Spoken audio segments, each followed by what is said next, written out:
हम ता बनिए गेलियोगे बैजू बाबा के चेलाबा।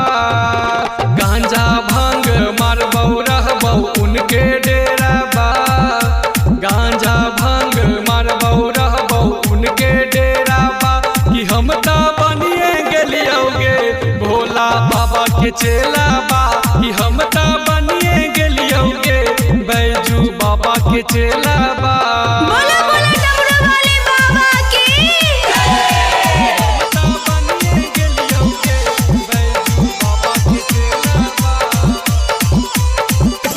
डीजे विकास देखिया।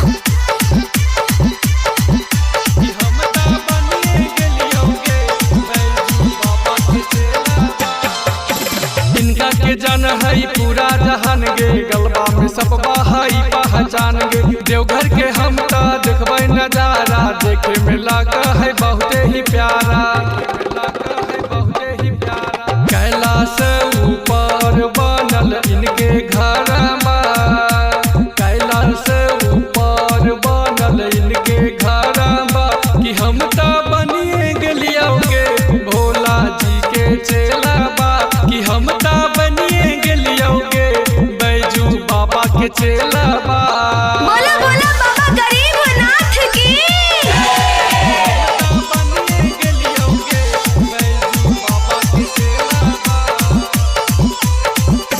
डीजे विकास देखिया।